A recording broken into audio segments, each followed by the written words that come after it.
Sir नमस्कार, कार्यक्रम में स्वागत है आपका और आपके तजुर्बे की और आपकी इस अब तक के बाजार की अगर आप देखें जो आप पूरी की पूरी जर्नी रही उसमें ये शायद एक और अगर आप देखें मुश्किल सर अध्याय है। वी आर इन वॉर और I think crude at all time high, almost at all time high 130। ये स्थिति सर अब आपको कैसी लग रही है? और जो लास्ट 10 दिन में हमने इस वॉर जोन में रिएक्शन देखा, निफ्टी ऑलमोस्ट 15,600 की ट्रैजेक्टरी में चला गया, ये डैमेज ऑलरेडी हो चुका है सर या फिर अभी और होना बाकी है? आज की तारीख में बहुत ही ज्यादा अनसर्टनिटीज है क्रूड को लेके, अन्य कमोडिटीज से लेके, और जिस हिसाब से इन्फ्लेशन बढ़ेगा और उसका असर डिमांड पर आएगा, तो ये जो पूरा पिक्चर है वो बहुत ही मैंने पूरा बिगड़ गया है कॉर्पोरेट अर्निंग्स के लिए और कंज्यूमर सेंटिमेंट के लिए, मार्केट सेंटिमेंट के लिए, और एफआई की सेलिंग तो आ ही रही है इन बिग टाइम। सो मेरे ख्याल से आई थिंक इन्वेस्टर को एक बार वेट एंड वॉच मोड में चला जाना चाहिए। You should just patiently live through these turbulent times and market एक लेवल पर सेटल होगा और फिर से तेजी की बाजार चालू हो जाएगी। कभी चालू होगी वो बोल नहीं सकते, लेकिन ये समय आपको काटना है। ये तो this is a trying period है, परिश्रम का समय है जैसे बोलते हैं। अगर आपको कमाना है तो you will have to go through this pain period for a few more weeks, few more months, maybe rest of the year, we don't know. लेकिन इसके बाद जो है वो फिर सुनहरी मौका आएगा और we will be back to blue sky zone as we have seen in the last 2 years. And again, equities will create great amount of wealth. But this period you have to just sit tight.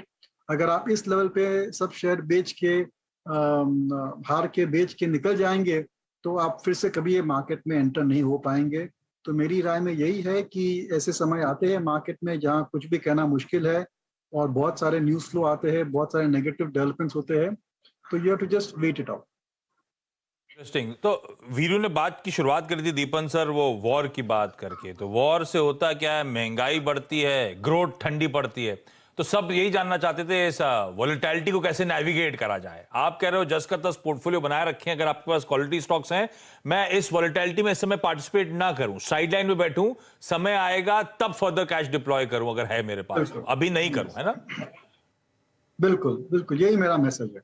तो दीपन sir कैसे decide, जब clarity पूरी आ जाएगी कि war थम गया है तो फिर मेरे हाथ में बाजार लगेगा नहीं, ये भी मुझे पता है, उतने ही शार्प अपटिक्स आएंगे, तो मैं कब किस चीज का इंतजार करूं, कैसे डिसाइड करूं कि ये सही समय है? एक डेटा पॉइंट है, आप देख सकते हैं। हाँ।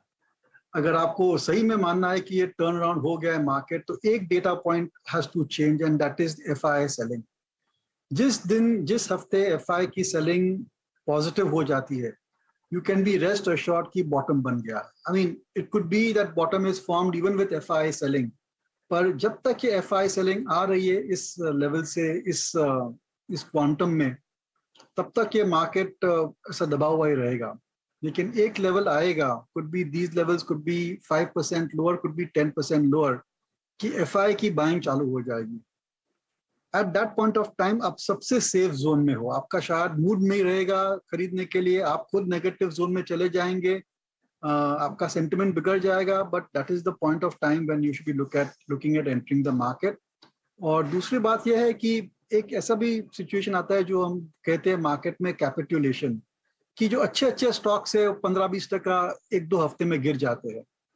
That's the second point to watch out for. Then you know that जो सेलिंग प्रेशर है वो इंटेंसिफाई हो गया है, और अभी मैंने जो भी लेवरेज प्लेयर्स है, जो भी वीक प्लेयर्स है, सब निकल चुके हैं, और फिर इस लेवल से आपको खाली 5% की डाउन साइड रिस्क है, लेकिन बढ़ने के चांस पूरे 30-35-100% भी हो सकते हैं। सो extreme pessimism and when FIIs turn positive, these are the two, either of these two data points or events, whenever they occur,